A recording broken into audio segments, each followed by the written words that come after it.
it's Elizabeth Sweetwater here with a new tutorial. This time I'm going to make a romantic ruffle dress. So for this dress I will use our maxi dress pattern, and I will make a shorter version with 2 ruffles and flutter sleeves. Before I start sewing, I will show you how to shorten the skirt and how to calculate the ruffles. The full maxi dress tutorial you can find on our Weebly site. Before cutting, I will alter my skirt pattern. I'm planning to go from a maxi length to a calf length. My cutting line here is now the new bottom line. So from the bottom line I will go up 20 centimeters and again 20 centimeters. This will be the height of my ruffles. For the ruffles, the width of the ruffles, what you do is you measure from center front to the side seam of the front piece, and also from the center to the side seam for the back piece. And you multiply those by 2, and then again you multiply it by 1.5. So that will be the width of the first ruffle. So height 20 centimeters and the width as I explained before. And then your second ruffle, you will multiply the first ruffle by 1.5. So then we have our ruffles. This is what the pieces will look like once they're cut out. So we have the 2 skirt pieces. The front is slightly wider than the back, so 2 skirt pieces. We have 1 long strip for the first ruffle. I've already started gathering. The second ruffle has got a width that is wider than your fabric, so you will have to make a little seam in it to create the right width. For the top I've already prepared a few things. I ironed a strip of interfacing along the edges of the shoulders. Because my material is quite lightweight, you don't have to do this, but it prevents it from curling up and it's easier to handle. I also overlocked all the shoulder edges. For gathering I have stitched 2 rows of stitching, one along the edge and one a bit further. And here you can see I've already gathered the stitching. At this point I've already sewn the darts of the front as well. I haven't done them for the back. Before sewing the shoulder you need to gather the area between the 2 marks at the front. So these are your marks, and this area needs to go into this smaller area in the back. So this one is done already. I will show you how to gather it. So you just pull the threads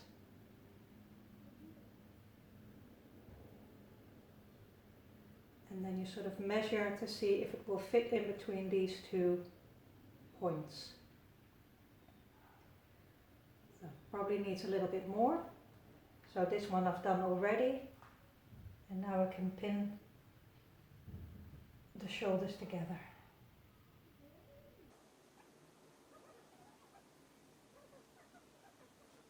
And now I'm going to sew the shoulder seams.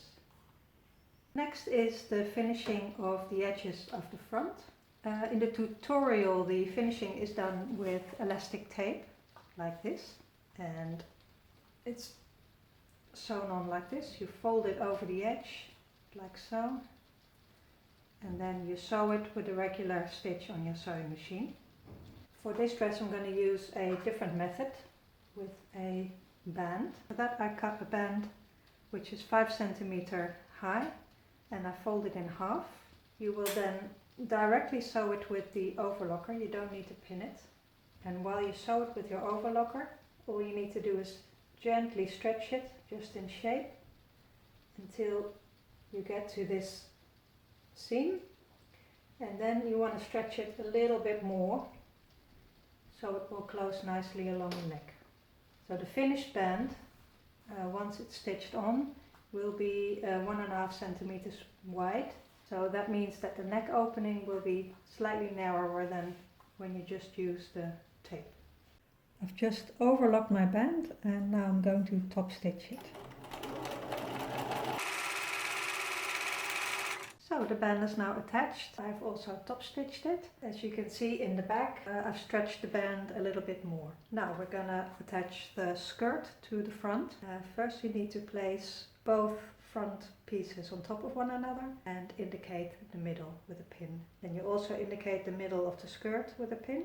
Then right sides on top of one another, and you will pin the skirt to the front. And then we're also gonna pin the sleeves in and sew the sleeves with an overlock stitch, and also sew the skirt to the body with an overlock stitch. Okay, the sleeves are in.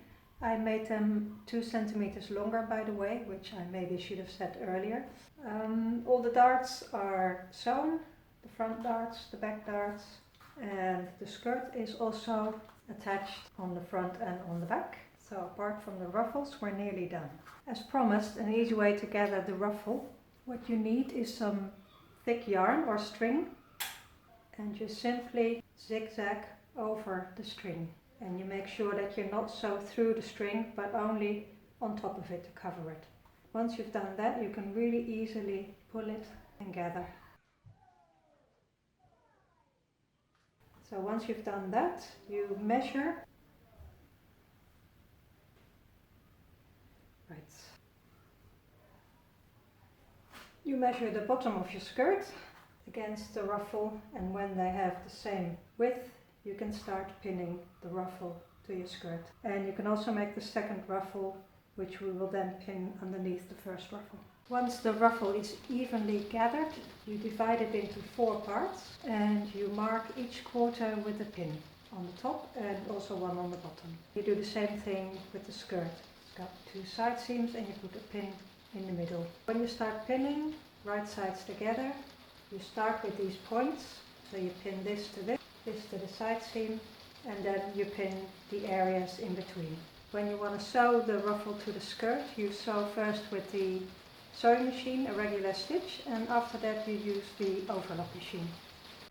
So the dress is finished. I have overlocked the edges of the sleeves and hemmed it with a regular stitch. Then the ruffles are all attached, and as I explained before, you will first sew them with a regular sewing machine stitch, and then you sew them with the overlocker, so you get a neat finish. The hem I did the same as I did the sleeves, and to go with it I also made a little belt, and you just make that by cutting the whole width of the fabric, make it 5 centimeters wide. You sew 1 centimeter from the edge. You cut the seam short, and then you turn it inside out, and you have this cute belt. So that was it for this tutorial. The dress is finished. I hope you enjoyed this video and are inspired to make this dress. On my Instagram you can see some photos of the dress styled for both summer and autumn. Don't forget to like and subscribe, and I'll see you next time.